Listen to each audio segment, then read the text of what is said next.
And we are live. Woohoo! So here we are in Facebook land and YouTube land. We are here on Aft Deck, the Star Trek Discovery after show, talking about Star Trek Discovery Season 3, Episode 2, Far From Home.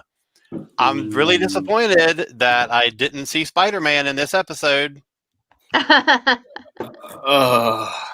It's going to be that kind of night, folks. That'll be the next episode. All right, so Far from home. let's say hello to our esteemed panel of guests. Lisbeth, how are you? I'm good. How are you? Lovely. I like your nickname. Thank you. It's the drugs. It. John, how's it going? It's going fine. I see that you're flaunting the fact that you're in Facebook jail. Yeah, I feel like one of my friends just needs to share that James Franco meme with me and just go first time. And I see that your Facebook inmate number coincidentally matches the registry number of USS Discovery. Yes, very coincidental. Oh. Daniel, how are you? I'm great. How are you guys? Apparently, you've been washing your hands a lot. The sanitizer's really strong. You might be using a little too much. But I'm clean. Are you? Have you met me? Not in his mind. Well, that's never true. there. Hey. And Elizabeth, how are you? I'm good. It's been a while since we've had you on here. I know, not since there was cartoons. Everything just went to hell after the cartoons ended. But the All right, Animaniacs are coming back next month, so That's we exciting. will live again. All right, so episode 2, Far From Home, which has nothing to do with Spider-Man. Ooh. Pictures of Spider-Man. What did you think? Tell me about tonight's episode and your reaction to it. I wasn't impressed, except for the last 90 seconds. Oh my God, I love this episode. I don't know. I just felt like that they were just kind of like filling in space until, no pun intended, until they got to the reunion in the last 90 seconds of the show. I just felt like that there were some interesting things that we found out, but I just felt as a whole that episode doesn't do a whole lot to move the story forward. But that's just me. Okay. I have to agree with that. I mean, it was a lot like the first 2 episodes of season 1 in the sense that it's obviously setting the stage for everything that's going to happen the rest of the season, but the plot pacing was just kind of slow. Although I loved the character interactions that we got this time, especially between why am I blanking on Jet Reno? What? Jet Reno. No, well, I was going to get to that, but I did Stamets and her were great. Yeah. So were obviously Stamets and Culber. It was nice to see more of their loving relationship. Yeah, definitely. Well, and Saru and Tilly, I felt that their time together was kind of sweet, even though I think it wasn't really walking in like any cat, causing chaos and destruction. You made her cry. I thought that was really sweet. That was such a really great compliment to give Tilly. I liked this episode a lot. I really did. I thought it was fun. I enjoyed getting to see kind of the other half, because through most of it you didn't know when they were, and it was a question that everybody was asking, not just where are we, but when are we? And so you didn't know if literally this was happening as the other side of the coin while Burnham was doing her stuff. And so I enjoyed finding out how they found her and how they came together. And I'm not going to lie, I squealed like a little 5-year-old when Michael Burnham showed up on the screen. But was that really a surprise to you at the end? Because as soon as they lacked on that No. tractor beam, I said, "Okay, Yeah. now they Yeah, found her at the end of the I agree with episode." Liz. It wasn't a surprise. that I was- knew from moment one that Oh yeah. this was part 2. Therefore, Mhm. at the end of part 2, they were going to be a team again. Oh yeah. But I'm it actually doesn't change curious. the reaction. It's like when you Hmm. saw the Enterprise during the movie, you were like, "Yeah." Mhm. I'm actually curious if they edited it the other way around, where you saw Burnham's story and then you cut to the Enterprise Discovery back and forth, and that became a 2-part episode versus how we saw Michael all in one episode. And for the most part, the Discovery crew in the other. I wonder how it would have looked different. Exactly. I was thinking that too. I mean, that's what I'd like to see if it was recut. I think it wouldn't have been as impactful, because if you kind of think about the way both of them ended, you would have ended up ending them somewhere in the middle, and that would have been awkward. And I think you would have ended up just kind of sitting there being like, "Oh, okay, so day 2," unless they cut it as like a 2-hour. If they Well, that's what he's yeah, you talking have about. to. That's what he Yeah, meant. that's what I'm legitimately. thinking. Oh, okay. I was thinking an hour and Yeah. an hour. But the thing No, is, keep it 2 hours. the thing is, the ship arrives in the future a year after her, so it would be hard to really have it Yeah. as like 2 contiguous storylines.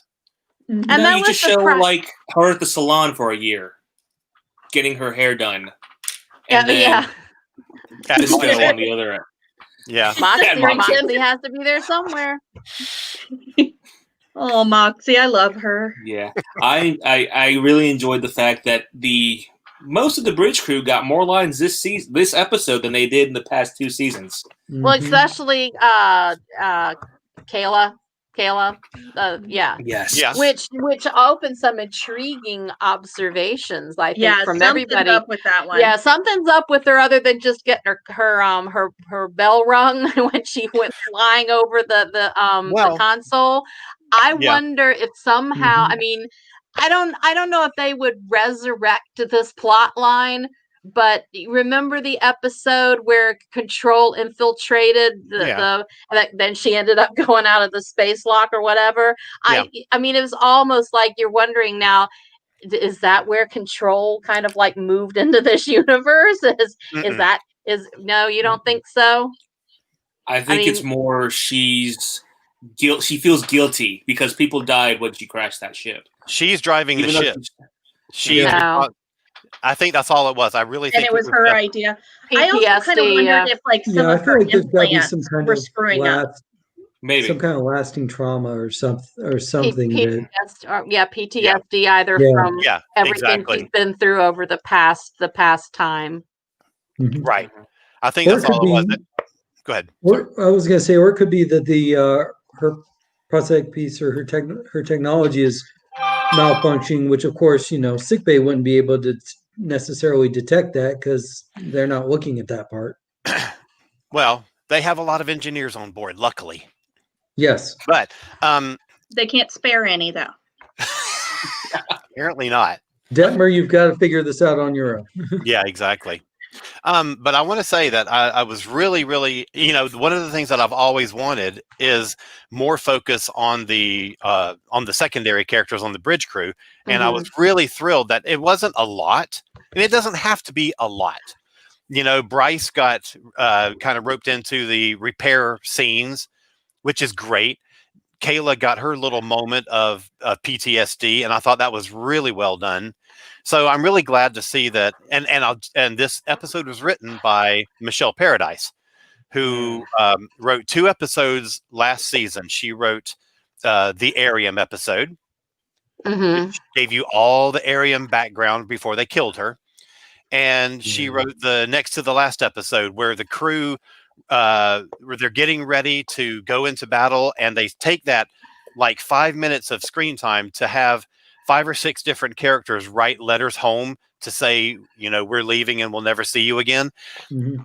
Michelle Paradise is really good at those kind of character moments, and working Owosakun and Detmer into those like writing letters back home thing showed that she also has sort of an attention to the secondary characters on the bridge. So I knew that I was kind of hoping that now that she is one of the showrunners, we're going to get a little bit more of that.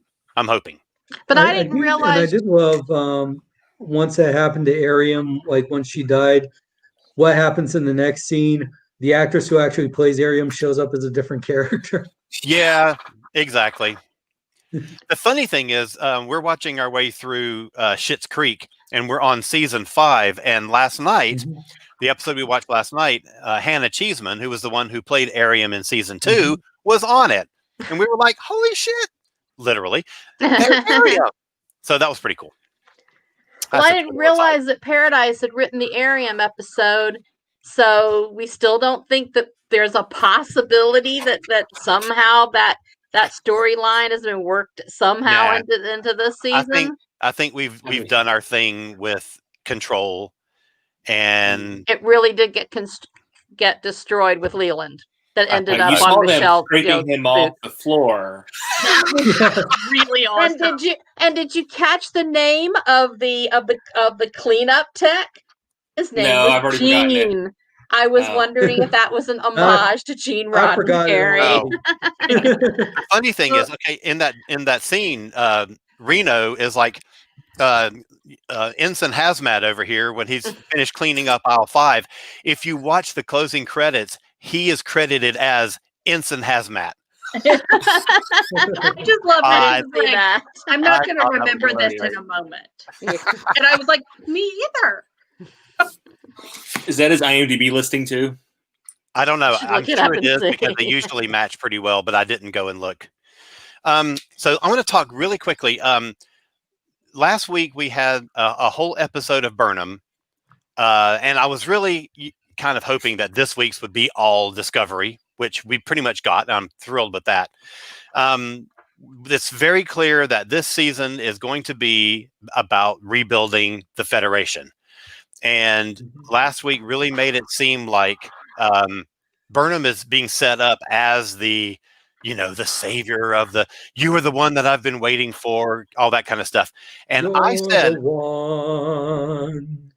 on our show last week that is true. She is definitely going to be in the foreground of this, but that Saru is the character that is so hardcore into his heart, Starfleet. And I think we saw so much of that tonight. Saru has that just natural leadership, and he is so firm in his belief of what Starfleet means and what the Federation stands for. And especially when he was standing up to Giorgio. I mean, that. Now, I think it goes back to his character that, he came from a planet that had never heard of the Federation and discovered it and became a part of it.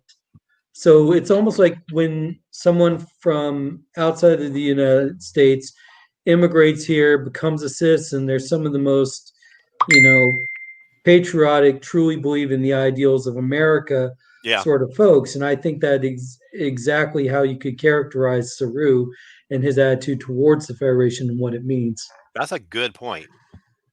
That's really good. This whole dynamic of Giorgio challenging his authority, I am here for that. That was some of the best moments in the whole episode. And you could see the expression on her face. There was like a grudging respect when he would talk to her or stand up to her. You could see there was a slight change in her expression as okay then.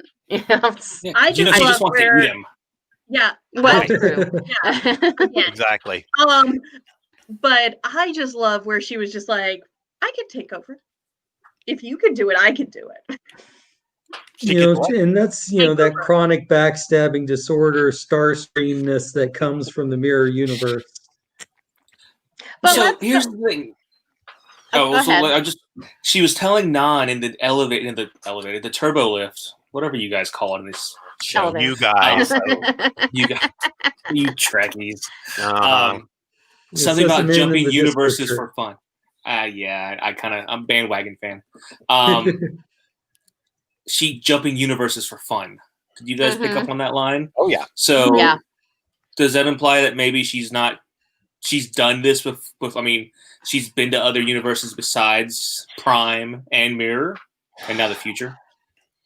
Do you think they're establishing some kind of backstory there, or I don't know. maybe she's not Maybe. from Mirror? She's from She gets another us completely controlling different them for universe. fun. I mean, yeah, that's Giorgio's MO. I mean, So he was Section 31, so who knows? True. And that's interesting because we know that she is in the new Section 31 series that's being developed. Mhm. So does she find a way back to the past? Is this going to be, I assume it's not going to be a rebirth of Section 31 in the 32nd century, because apparently Ash Tyler is going to be in the show. So Yeah. somehow Well, I think it's got to take place, I think, before season 2, so probably somewhere between season 1 and season 2. I don't know though. I don't think that's going to be the case. I don't know why they would really do it that way. I think that, and this is a little off topic, obviously. I think that they're going to use that to further the storyline of the Klingon Empire and that kind of stuff. I don't know. We'll have to see. That'll be interesting. It could be. I hope to God they're not going to do another prequel. Did that get pushed in priority? Did that get lowered in priority after Strange New Worlds? What's coming out next? Well, the next one Prodigy. will be Prodigy is Right. right. Prodigy, Okay. and then Brave New World. And The Huxley so book? Yeah, no, exactly. Strange So- New Worlds. no, Strange New the World. Strange New World. Strange. Thank you. Strange New Worlds. Yeah. Yeah, I Yeah. made that mistake as well. Like when I congratulated them on winning, and then I'm like, oh crap, I'm thinking of Aldous Huxley. No, but like that one, the Pike led series, that's Right. being pushed before Section 31. Yeah, I think it is too. So let's get a couple of viewer comments. Wendy says that she agrees with Bobcat. This episode had a lot of space, too many dramatic moments. I disagree. I think that this was. I loved this episode. I thought it was so well paced. I wish actually that it had spent more time with them on the ship in distress, in repair mode, but I will say that it was really great to have 2 episodes in a row that take place predominantly off of the ship. Mhm. That we actually get some, because we didn't get much of that at all in seasons 1 and 2. Well, they had to justify the large amount of money they were spending on being in Iceland, for filming the first 2 episodes. Oh, sure, but you don't have to go to Iceland. No. I mean, I know if you shoot too much around Vancouver, you're going to look like a Stargate SG-1 episode, Mhm. but you don't have to go to Iceland to get away from that. I just saying it's nice to have episodes that aren't ship bound. Right. Like we got almost all of in seasons 1 and 2. So that's been nice so far. I hope we get more of that. Hang on. She also agreed with inmate 1031 on good character interaction, nice little moments, but some of it rang really hollow. Well, talking about the interaction, I mean, we really liked I liked seeing the interaction between Reno and Paul. Oh, yeah. Mhm. But then that scene where he was in the Jeffries tube. Now, Reno is a brilliant engineer. Paul is a brilliant engineer. Yeah. Why was Reno having to walk him through what appeared to be a pretty simple repair? Because his brain was broken. Yeah.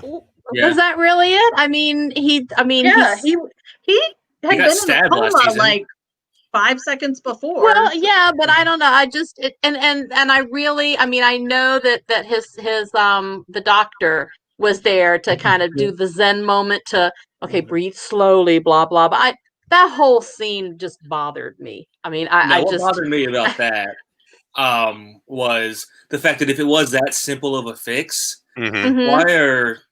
why is the lady with the hurt back and the dude that just came out of a coma doing it? Right. Why wouldn't you Yeah. get, Because the red lead shirt over characters there do to go everything. jumping? Well, I that's get, true. I mean, because this it is would have not been lower done 5 decks. minutes sooner. But they're also, I guess it's because they were limited on how many people were really capable of doing the repairs, and I guess and as Reno said, that the reason she was partnered with Paul, whoever asked that, when in the dialogue on the ship, it was because they were supposed to be working with pairs, and I don't know, he just kind of showed up and didn't have a partner, so she just kind of latched on to him. Yeah, but it's Arium 1 She came to help. volunteered herself for his partner, though.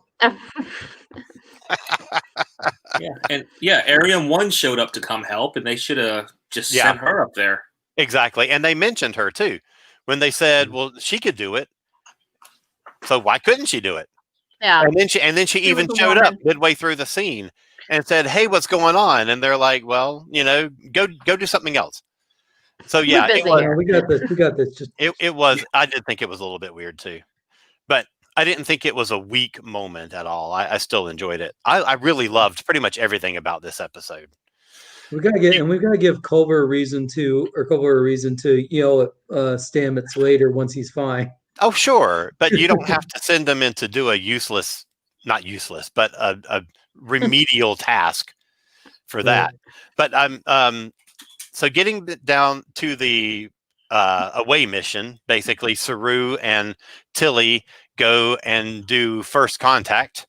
In an old Western town. In an old Western town. It even had a bar that had like the swinging doors when they walked in. I was like, oh God. I loved it. I thought it was so good. Now I think it could have been a little faster paced to make it a good Western kind of like barroom brawl, but I still loved it.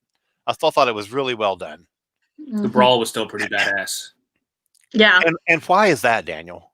Because Michelle Yeoh just came out I am right there with Daniel on that one. I mean, Michelle Yeoh, it was like, oh wow, you really kicked some ass there. I mean, Saru had some cool parts, like when the things like flipped back and shot at people, but getting the guy's neck in between the back of her knee, just like twisting. That was a great move where she did the chokehold with her leg around the guy's neck. Mm-hmm. That was amazing. Yeah. I was quite impressed with JoJo's stamina throughout that.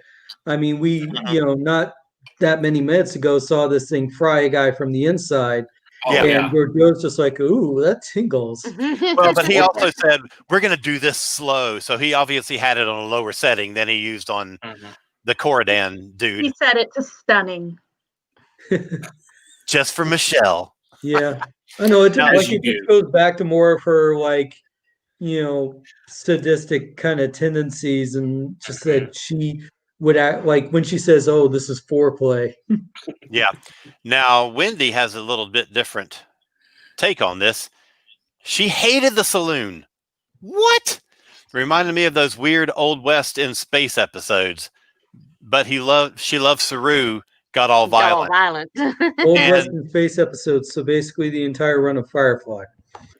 Yeah, exactly. And my buddy Counts says that about Giorgio, she hates it when her food talks back to her. Exactly. And it must kill Saru every time he has an interaction with her, because he remembers this loving, caring Giorgio that took him away from his planet to be in Starfleet. Yeah. And then now she remembers brunch. Right. Exactly. Basically like shows how good he is with salt. Like Agent Giorgio is essentially like his evil stepmother now. Mm-hmm.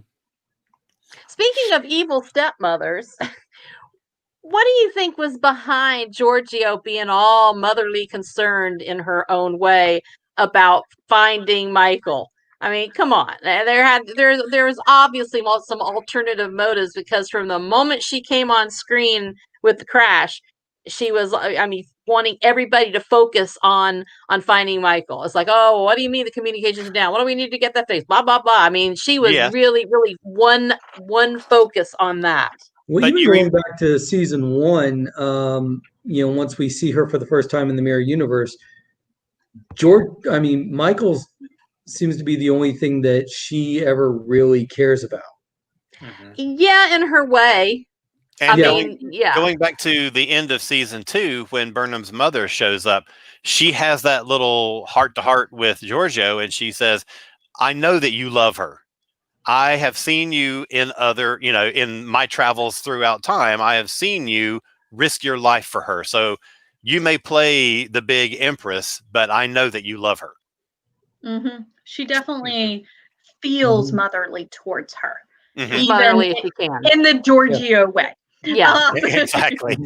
Yeah. Exactly. You gotta add that little aspect. But no, I think there's definitely genuine care for her, regardless of whatever history they've had and whatever universe they've had. There's that bond between Giorgio and Michael, and that's just always going to be there, regardless of mirror universe or They not. shared Kelpian. What? They shared Kelpian. They sure did. Oh my God, that was one of my favorite scenes in season 1, where they sit down to their table together, and Burnham takes the little, meat that she thinks is really good, and she says, "Oh yes, Kelpian is delicious." It's better when they're not scared, because then they get tough. Right, exactly. Okay, so free range Kelpians. Organic. In the backyard. all right. No preservatives or antibiotics. Because Doctor Who has to come up every time we do one of these shows. Terry Nation used to write really bizarre things into his Dalek stories, like in one case, molten ice, a volcano of molten ice. Yeah. So just nutty, crazy things. And tonight we get parasitic ice. Ice, yeah. Now, parasites feed off of something else. So what was the ice feeding off of? Maybe it wasn't really water. I mean, or maybe it was water combined with something that it extracted from other things like the ice. But I also thought that whole scene, again, we're into the Wild West, because when does the parasitic ice, really get destroying everything? By sundown. They have to have everything solved by sundown, or the ice is going to take over. That's true, but also it is ice. Science-wise, of course, when it's when the sun's not out, obviously ice gets harder and can grow from the moisture in the air. But I also tend to think there's got to be some kind of like microbiotic colony creatures living in there. Obviously, like use the ice to contain and consume food. Probably so. I just think it was weird that Non just sort of comes up with it's parasitic ice. Like, how the hell do you know? How did she figure that out? I mean, yes, and then the guys in the bar say the same thing. Like they also describe it as parasitic ice. How are people talking to each other? But still, I thought it was good. Now, talking about Non, I thought it was really interesting. In the opening credits, she was listed as main cast member. Yeah. And and why is she and why is Tig Notaro not? I find that offensive, personally. Reno's my favorite character. It's probably like one of those situations, really? Like she's probably like Tig's probably more like a recurring guest. Sure, like Andrew Robinson in Deep Space Nine is. I know. I just we know Michelle Yeoh could have been 1. offered main cast listing and just turned it down like Andrew did. Maybe. I just need Reno in every episode, basically. She is pretty funny. I love her her comments. Oh yeah, and she was. I mean, I loved Captain Pike, but Reno was the best addition to season 2 because I loved Discovery in season 1, but it was so serious. It took itself so seriously. It needed that sarcastic kick in the pants that she gave it. Bones. So I'm very excited. I was thinking the same thing. I was thinking the rapport between Paul and Reno was very similar in my mind to the one between Bones and Spock during their original series. She is totally the Bones. I'm pretty sure that they just don't write dialogue for her. They let her improvise. Yeah. It seems like it. They probably give her an outline, bullet points. We're going to need you to hit this, and this. Yeah. Just hit her. Well, it's like I remember reading an article once about the writers for SNL were talking about Kenan Thompson, and they say that they said it was such a cheat for them just to put in Keenan does something funny into the script with no like other direction. Wendy wants to know who Non is. Non is the security officer from the Enterprise in with the season 2. thingy, right? Yeah, She's the one with She's got the breathing apparatus. Yeah. she's dark the one. I hair. can't remember her species, but they showed up originally in TNG. Yeah, she's the one who killed Arium. She was Shot the her out only of- one that had the She guts feels to bad do it. for it. Yeah, Yeah, sort of. I That thought that had was- to be done. I thought that was a really interesting thing. Where she and Giorgio are talking, and she's like, "Why are you even here? You could have stayed on the Enterprise." And she said, "I'm here for Arium." Arium was a scientist, but she, fought a battle like a soldier, and I think that should be honored. I thought that was such a weird motivation for anyone to leave their native time and go to a future that they'll never come back from. That's just bizarre. I loved the fact that we still have, and of course, this is a Michelle Paradise episode. I love that Arium is still being referenced, that there's still Mhm. a familiarity with her, that she's not just been forgotten, but it still Mhm. seems like a weird motivation to walk away from everything that you know. Mhm. I mean, for all we know, that might be a Barzan thing. That It might be. Barzan being the species I just looked up. That when somebody sacrifices themselves like that for you, you feel an indebtedness to them. Yeah. That was a So good she point. might have felt she was taking Non's place. I Yeah. was thinking the same thing, that we're attributing kind of human emotions and our experience emotions or reasoning and psychology, but we don't know what the Barzan psychology is. That maybe that's an important part of their spirituality or their That's or very true. their psychology. Excellent point. I had Did not thought anyone about it that way. Yeah, I mean, we've know- only before Non, of course, we've only had exposure to the Barzans one time. Right. Mhm. And then Did anyone only else in think it was- negotiation with the Ferengi. So, Yeah. Anyways, I'm sorry. Yes. No, I'm good, y'all. I'm being an ass. Anyone else think it's You? weird? They only had yeah, I know. They only had 88 crew on the True ship. persons. Yeah, but person. there were. I But mean, they all originally- died in season 2, or Well, Well, no, I was because wondering. they would Finale? have gone over to the Enterprise. Yeah, I was wondering the Yeah. same thing, because originally one of the episodes there was like 130, 140 crew members, and I was thinking Yeah, the that same seems thing. low. Yeah. So they may, a lot of them may have elected Yes. not to go and gone over to the Enterprise Yeah, before they 'cause- went out. Yes. Remember at Okay. the end where they had that heartfelt moment where they were like, "We're coming with you." Mm. I don't Right. think everybody. Not everybody was so That was- gung ho. They're like, Yeah. uh-uh, That no, was only bye. like 10 people. Like Peanut Hamper pulled in the last episode of Lower Decks, like, no, peace Peanut out. Hamper. I'm not sacrificing myself. Oh, Peanut Hamper. Oh my Daniel God. was like, "Bye." Okay, let's talk about the That would be me. future tech. I mean, we only Yes, saw do. two. We only saw two impressive examples in this episode, but I thought they were pretty cool examples, especially the programmable, or what did they call it? The Programmable programmable matter. Yeah. That seems to be an important part of repair work and Yeah. stuff. Very I thought that was definitely. pretty cool. Very definitely. 3D printer pen. Future 3D printing. Yeah. Exactly. Yeah. That was really cool. Super cool.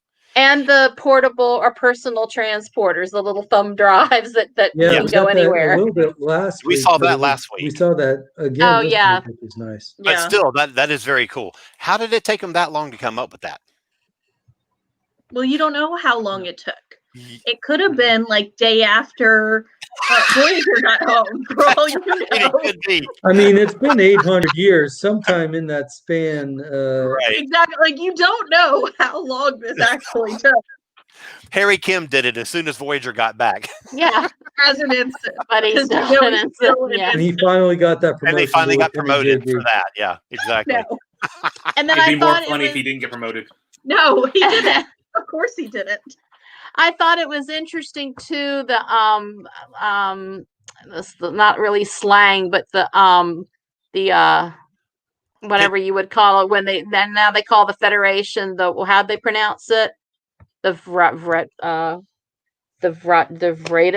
the Vadish, or the Oh, Yeah, which because is they're- which is how the Federation words name has been slurred or reinterpreted, I guess. And that showed up supposedly. I didn't see a lot of the Trek shorts, but supposedly there was a Trek short that called I don't Yes. remember what it was called, but that term showed up in it. Yeah. And so it's interesting that they kind of brought that now into common language during this time. And it reminded me, remember that episode in the original series where they landed on this planet where the two factions were at war? That could have been any planet, but this planet, it was the Yangs and the Coms.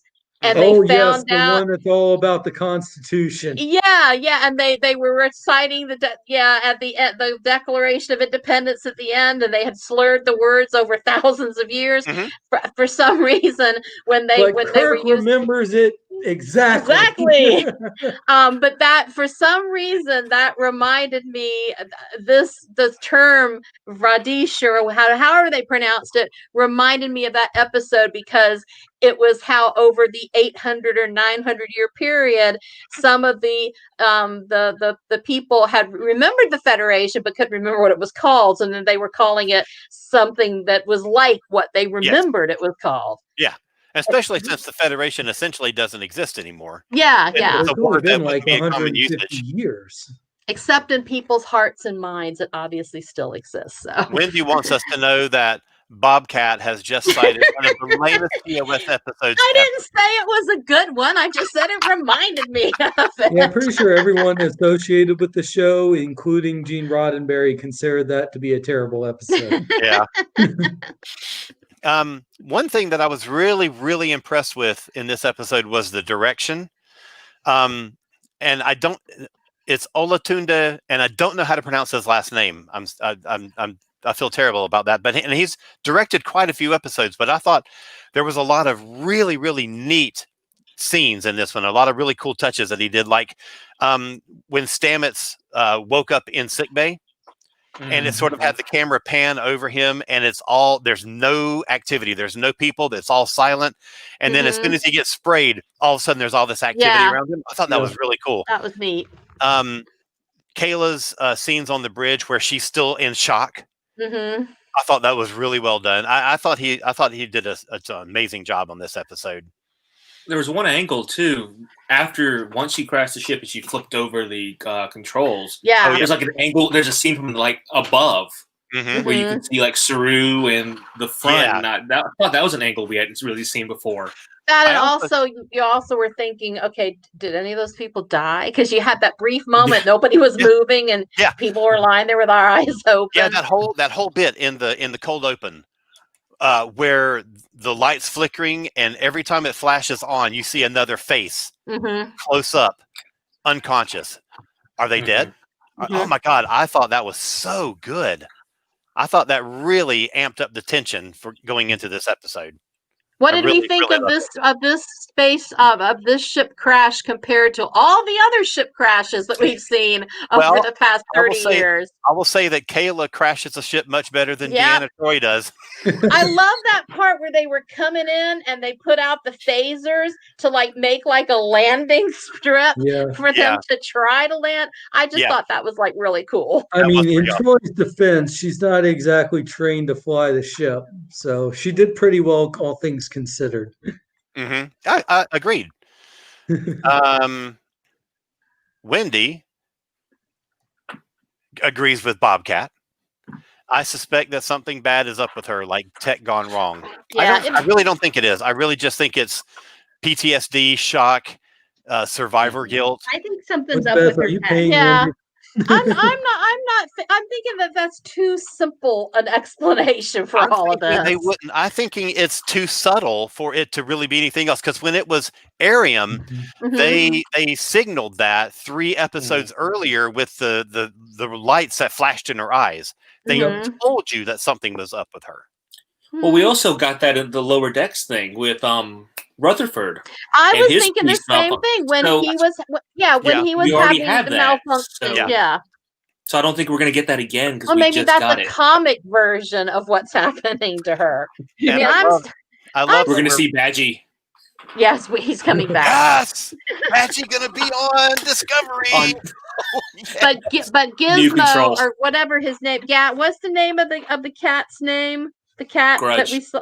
Alex. Grudge will kill Badgie if he finds him. So I love the fact that we're referencing Lower Decks as As Star Trek canon. continuity that feeds into- I mean, it I'm isn't. loving it. Why wouldn't we? I know. Yeah. Good question. Animated, the animated I mean, you series is can't canon. say anything bad after they made the novel version of the Titan canon. Oh yeah, agreed. Mhm. All right, so the trailer for next week. Yeah. A couple of interesting things going on in there. Daniel Have pointed we? out one to me that I didn't notice the first time I saw it, which is Giorgio got a new hairdo. No, that's not what you said. Was it brave? no. But she Uncle Giorgio got her groove back. Did that she will visit upset Moxie one also? person. I was gonna say, No, she has an I admiral love badge. her new hair. By the way, I just want to state for the record, I love Michael's new hair. I do It too. looks Oh yeah. so good. Shaniqua does I too, will because say- in an interview, she talked about how glad she was that she was no longer having to wear that fill in the blank wig every Yeah. episode. Yeah. Yeah, it's so natural. Mm-hmm. But I thought it was interesting that, as we have been commenting on since they first released the trailers and we saw the pictures and we saw the new look from Michael Burnham. It's interesting. Was it Saru that noticed her hair immediately Yeah. when she showed up on the screen? You look Yeah. different. You look so. different. But anyway, Beautiful. And judging based on Michael Burnham's hair length and everything, I figured, okay, maybe 5 years have passed, It was but it's just only a been year. 1 year. I tell you, Like, her hair goes quick. Moxie does wonderful work. That's true. Okay, Moxie does great work. Moxie Moxie's does eternal. really, She's still really doing good hair in the extensions. 31st century. 32nd, whatever you Moxie's a They have cyborg at that conditioner. point. Better They have hair accelerators, so she went under Yeah. a hair accelerator. She just replicated some hair braids. There you Um, go. it was what's that called? The 3D printing. What was it called? Oh, the programmable matter. Programmable matter. That's all her hair is now. She made some Programmable matter. hair. I But just I'm think so, we need to we give credit where credit is digressed due from with what Moxie. Daniel was seriously I trying need to that for say a a few beard. minutes ago. No, you're Asian. Oh, You're Asian. You won't get one. I Anyway, know. I want programmable matter for Giorgio had an admiral badge on. with Yeah, her new hairdo. we She saw. Yeah. stole it. Yeah, she probably did steal it. promoted herself, apparently. yeah, She was like, exactly. Probably You're did. not using this. Right. Admiral doesn't need this anymore. You think you're acting captain, but guess what? I outranked you as of 5 minutes ago when I replicated this new badge. I found this in a corner. It's mine. I don't know where it came from. It was on the floor. Okay, so it was attached to a dead body, but it was still on the floor. I didn't kill him. I'm not the reason he's dead. Maybe Yeah. Yeah, it wasn't my Happened fault to be this there. time. Swear. he got caught in my knee. Instant Hazmat was cleaning up and found this and gave it to me. Turned it into Lost and Found. And if Okay. something stays there for 30 days, it becomes anybody's. Exactly right. Okay, so in closing, on a scale of 1 to 10, where do you put this episode, Daniel? Over yesterday's or last week's episode, I actually really enjoyed this one. I'll give it a 9 out of 10. Wow. No Okay. reference on. I enjoyed Right. it a lot. I enjoyed seeing the bridge crew doing their thing. I enjoyed the badass Giorgio moment. Yep. I enjoyed the ending where you know it's Michael, but it's still a great scene because But it everyone still just has- freaks yeah. out. Yeah. Yeah, you knew it was coming, but it doesn't matter. Mhm. Exactly. Elizabeth. It's Star Trek. So everything's a 10. Is that what you're saying? Well, you have 10 fingers up. I know, but No, she was going like this. I think she was going like Yeah. this. it's Star Trek.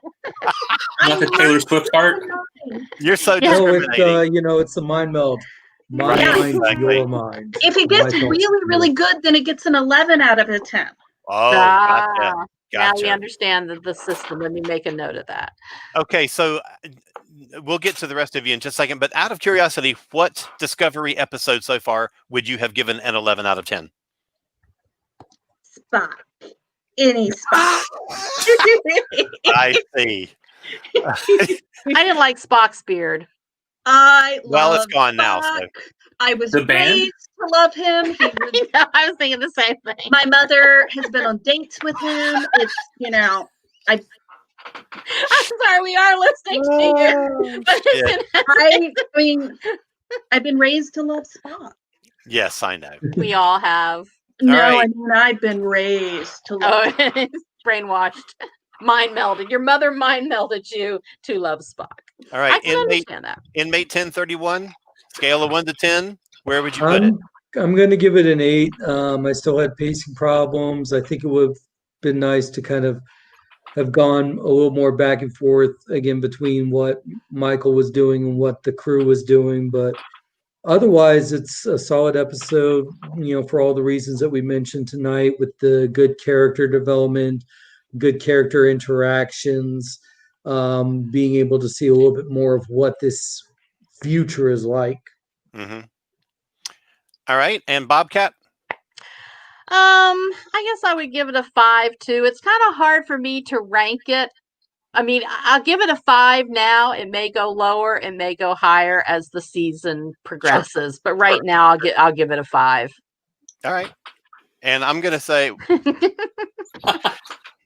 and most of John's, I'm sorry, Inmate 1031's reasoning, I would have put it at a lower mark for that.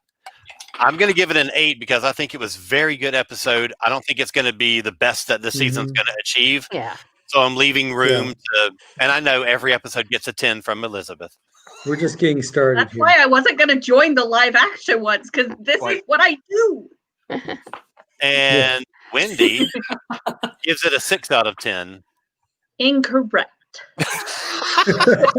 Well, It's a different scale. She doesn't have to use your scale of judgment. We're grading on a curve here. Exactly. All right. So next week, I forgot to look up and see what next week's episode title is. It is People of Earth. oh, Ooh. Or humans. And we get to see Tilly the tree hugger, I saw that. literally. Was somebody just about to say something else? Well, I forgot to mention one thing that no one's mentioned yet, that Linus got some lines this week. Oh, yeah. I know, and an eye blink. A really good eye blink. Yeah, I mean his eye blink. I was noticing that the good special effects for this episode. I mean the ship crash was a wonderful one, but Linus's special effects were really good.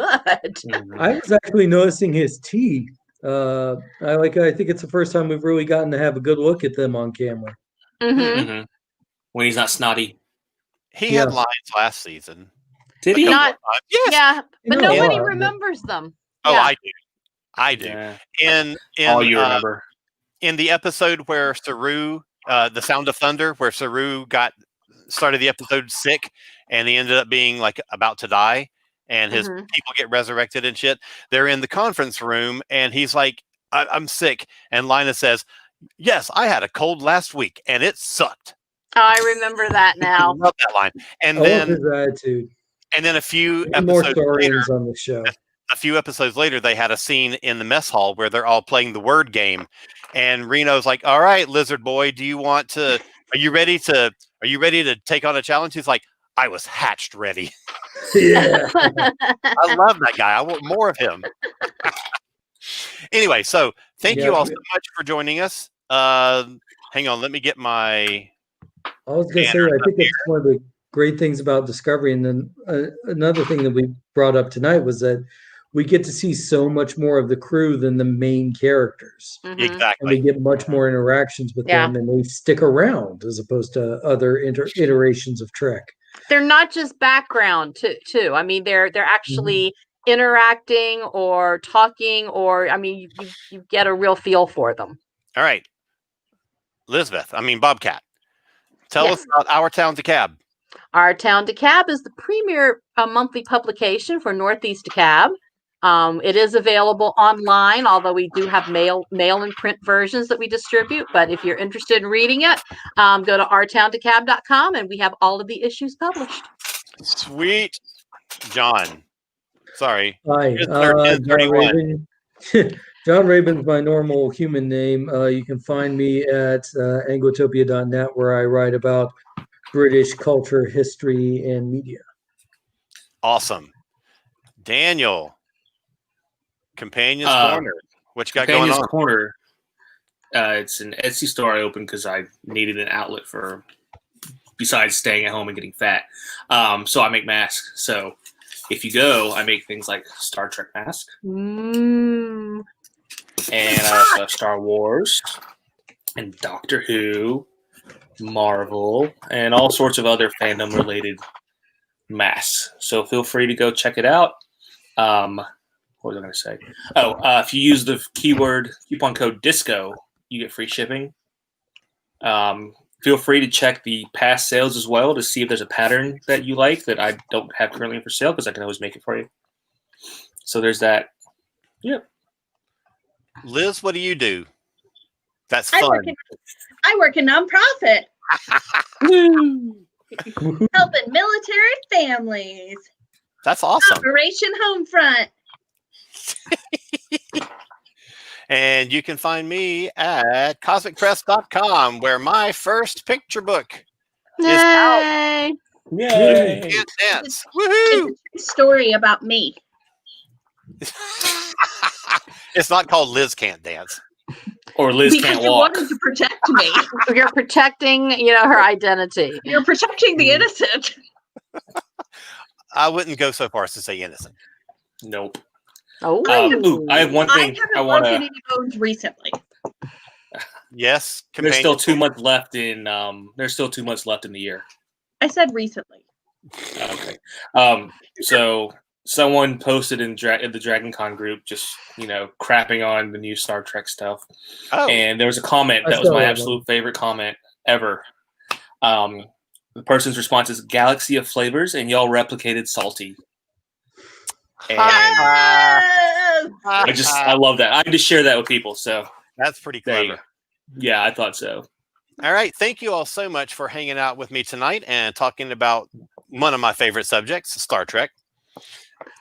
We will be here again next week, and my guests will be Jason Miller, Clarence Brown, and Vandy Beth Glenn. yay! Woohoo. So, I hope everybody has a great week. I hope you enjoyed tonight's episode. Support our guests and their various endeavors. Go vote. You still have time to early vote. And if you don't get to early vote, then you will go on election day to your assigned precinct. Know where that is. But you can And- order an absentee ballot up until the 30th. At least if you're in Georgia, you can. There you go. So thank you all so much. Have a Yep. great week. Spread love. Be nice to each other. And we'll see you soon. Bye. Bye.